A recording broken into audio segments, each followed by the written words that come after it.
How y'all doing? Yeah, hey, I'm from Zambia as well, like my compatriot Magnifier, otherwise known as Amory. This is my second time coming to the Lit Fest in Bloom. It's been a lovely time. You guys show so much love. Thank you. I'm truly humbled. All right, so the piece that I'm about to share is similar to Abiso's Black Boy. And it's called Coloring Book. So I'm gonna use a lot of colors to paint this chapter, which is just like a prologue in a book that I'm working on. Come on. So yeah, it's just a summary of all the content. Yeah, so here goes. Okay. I open up my coloring book. I mean, my history book. It is a fiction classic, filled with black and white characters, literally. I mean, I wanted to find out exactly how peace was formed, how norms were forged by people that bleed red and poop green yet choke others till they turn blue. Or maybe maroon because the thickness of blood mixed with the grayness of hair and shades of brown turns dark, the color so passionately bright. And then they would beat them pale to purple and throw their bodies into the ocean while funeral services were performed on boats, which mixed deep blue with thick red, and then them landing at the bottom of its bed would explain why violent hurricanes, earthquakes, and tsunamis and cyclones are named after the mothers that lost their children. You see, green. Green is the birthright of nature. It is there to remind us that when life comes to an end, life is the beginning from it. Quite the cycle.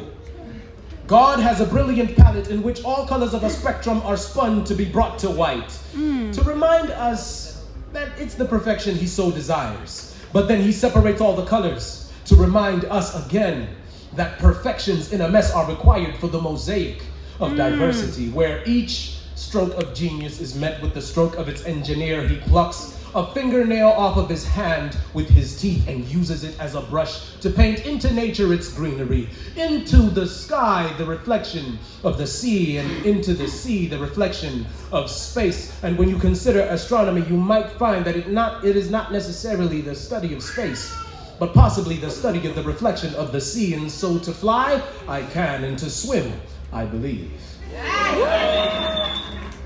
Have you ever wondered about the rainbow that resides behind your eyelids when you're dizzy? That's precisely what I did with this piece. But you'd have to put it on repeat because there are so many layers to get.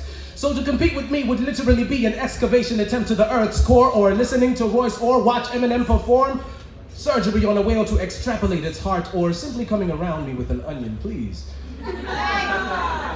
Consider the lobotomizing of minds as I prove that your brain is pink. It is the Teletubby ignored.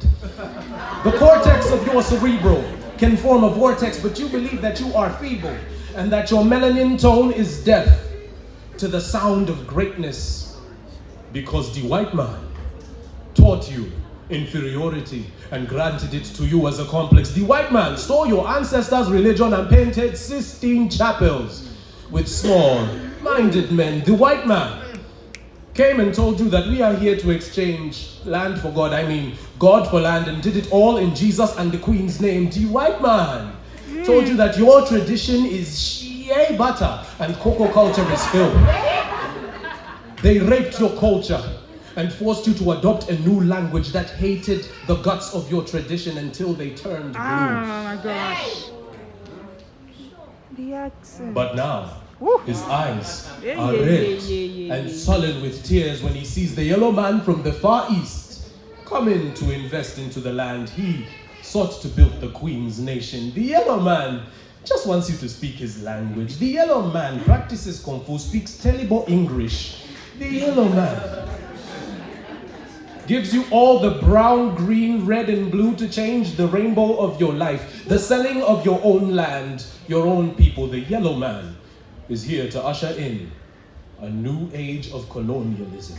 Don't abash the future of your children to the yellow man. Now, you see, I am all for diversity, but 3 times over, I have been reminded that I am the only one that is fit enough to complete my story. Because 3 times over have the white men raped, murdered, and stolen from my culture and tried to blindfold me to their dealings, to Twice over have the yellow men given me money to turn a blind eye to their silent gentrification. And my number one public enemy is the black man. Wow.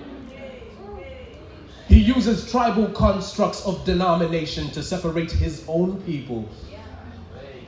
This grants them depression and anxiety, but when I decide to speak on these things, I am said to only be politicking and that I am demon possessed. But if I am a child of God, I can never be possessed.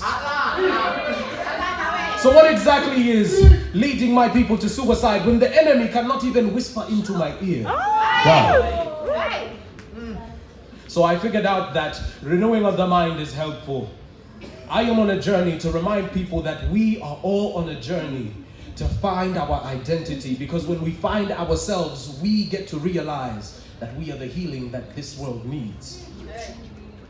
Mental health should something that should never be dismissed. It is not a white people problem, it is an everybody problem.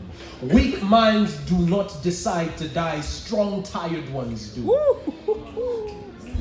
A black boy looking through the window of the rainbow of life that is supposed to give him promise with a black view. You see, the rainbow of life is meant to be filled with promise, but when Technicolor is dimmed to strain your vision, the promise dies, and so do you. So reads a chapter of my coloring book. Oh!